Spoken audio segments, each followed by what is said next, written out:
Praise the Lord. प्रभु की स्तुति हो. You know, we need to understand the heart of. को प्रभु का हृदय को जानना बहुत जरूरी है. You know, God speaks in levels of His anointing. और प्रभु अपने अलग अभिषेक के तौर पे बात करता है. You know, we need to listen to Him very, very carefully when the Word of God has been taught. जब प्रभु का वचन सिखाया जाता है तो ध्यान से हमें उनका सुनना है. So, number one, it starts with the written Word of God. पहला है प्रभु का लिखा हुआ वचन. Today, the title of my message is, or teaching is, Soulishness. आज का जो शीर्षक है, संदेश का शीर्षक है प्राण बंधक. We need to understand from the written Word of God, then we come to the revealed Word of God. पहले हमें उसे प्रभु के वचन से, जो लिखा हुआ वचन से समझना जरूरी है. You know, there are a lot of things in the Bible it is written. Bible में बहुत सारी बातें लिखी हुई है. Hallelujah. But only thing is, Holy Spirit can bring us an understanding, the rhema of His Word. केवल वो पवित्र आत्मा है जो उसके रेमा शब्द को हमारे पास ला सकता है. Like it's certain written words, you don't need an explanation. कुछ जो प्रभु का वचन लिखा उसमें एक्सप्लेनेशन की जरूरत नहीं है. You know, for example, do not commit adultery.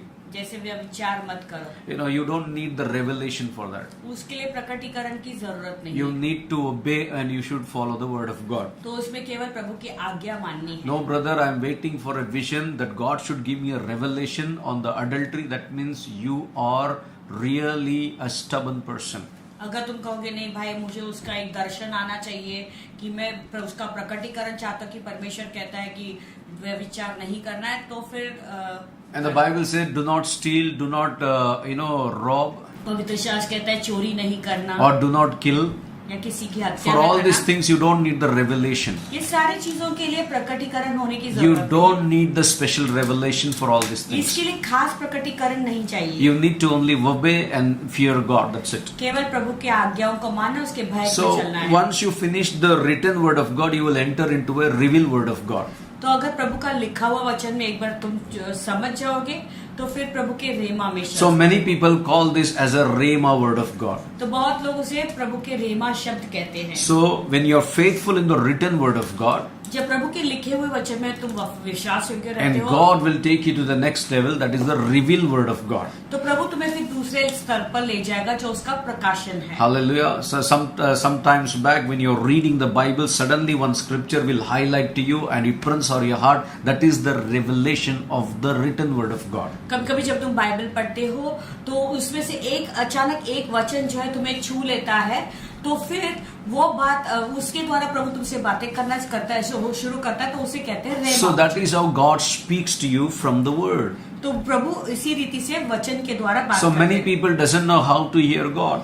तो एक बहुत बार होता है कि लोग नहीं जानते कि प्रभु से Simply कैसे. closing the eyes and they're praying, God speak, God speak, God will not speak. अगर आंखें बंद करके केवल कहेंगे प्रभु तू मुझसे बोल, तो नहीं बोलेगा. You know, God will not speak like that. प्रभु ऐसे नहीं God बोलेगा. has a systematic way of speaking to people. तो प्रभु का एक सिस्टमैटिक तरीका है लोगों से बात If you are करने का. faithful in the written word of God, अगर प्रभु का लिखा हुआ वचन में तुम वफादार God रहोगे will take you to the revealed word of God. तो प्रभु अपना प्रकाशन में तुम्हें ले But जाएगा. if you are not faithful in the written word of God, अगर प्रभु का लिखा हुआ वचन में वफादार नहीं God रहोगे will never give the rhema word of God to you. तो अपने रेमा के शब्द वो तुम्हें बिल्कुल नहीं देगा. So that's what today morning I was listening. We are listening to Benny Hinn. He was saying 40% of American preachers, they don't read the Bible. आज सुबह Shocking. आज जो है हम सुबह को जो है पास्टर बेनी हिन के वचनों को सुन रहे थे. वो कह रहा था कि 40% जो लोग हैं वो प्रभु का वचन अमेरिका में वचन नहीं और पढ़ते, 80 पूरा वचन नहीं पढ़ा. Or 80% of the believers, they are not equipped in the word of God. और 80% जो विश्वासी लोग हैं वो प्रभु के वचन को बिल्कुल नहीं When जानते we हैं. hear, we shocked. And many, he was saying, one of the things that many God TV preachers,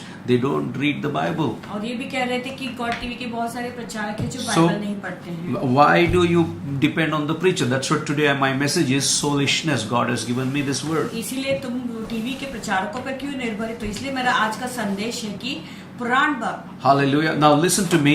When you're faithful in the written word of God, God will take you to the revealed word of God. जब तुम विश्वास योग्य हो जाते हो प्रभु के लिखे हुए वचन में, तो प्रभु तुम्हें उसके प्रकाशन में भी ले चलता So है. tonight I want to encourage you to be faithful reading the Bible. तो आज सुबह तुम्हें एनकरेज करना चाहता हूँ कि प्रभु के वचन पढ़ने में वफादार रहो। Hallelujah. Only when you obey the written word of God, जब तुम प्रभु का वचन मानोगे, when you obey the written word of God, जब तुम प्रभु का वचन का आज्ञाओं को मानोगे, then God will give you the Rhema word of God. तभी प्रभु तुम्हें उसके रेमा के शब्द देगा। That is called the revelation of God's word. उसे कहते हैं प्रभु के वचन का प्रकटीकरण। So from few weeks we have a revelation of God's word because we are faithful in the written word of God. तो हमें कुछ सप्ताह से जो प्रभु के प्रकाशन इसलिए मिला क्योंकि प्रभु के वचन में वफादार रहे हैं। So let us be faithful in the written word of God every day. तो रोज प्रभु के लिखे हुए वचन में हम विश्वास योग्य रहेंगे। So now, what is soulishness? तो ये Today's teaching. प्राण बंधक क्या है? Soulishness is nothing but our humanness. तो प्राण बंधक और कुछ नहीं कि हमारा मनुष्यत्व है। We are created with body, soul, and the spirit. आत्मा, प्राण और शरीर से हम बने हुए हैं। That's what the First Thessalonians chapter 5 verse 23 says. पहला तस्सलोनियों का 5:23 ऐसा कहता है। Now may the God of peace himself sanctify you completely, and may your whole spirit, soul, and body be preserved blameless at the coming of our Lord Jesus Christ. शांति का परमेश्वर आप ही तुम्हें पूरी रीति से पवित्र करे और तुम्हारी आत्मा और प्राण और देह हमारे प्रभु यीशु मसीह के आने तक पूरे और निर्दोष सुरक्षित रहे।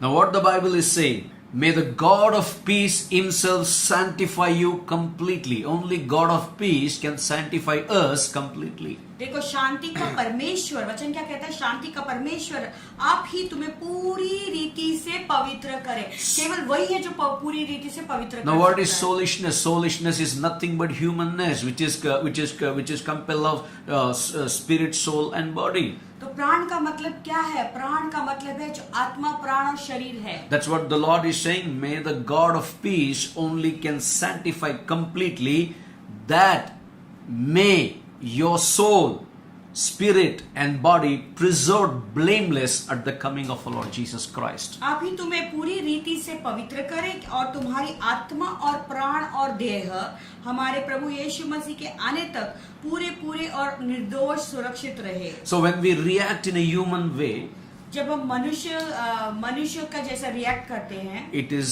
soulishness. उसे कहते हैं प्राण। Unless God gives us a revelation, the light on this soulishness, we will never understand. जब तक प्रभु इस बात का प्राण बंधक के बारे में जो प्रकाशन नहीं देगा तो हम उसे नहीं समझ सकते। God has to give us a revelation on our soulishness.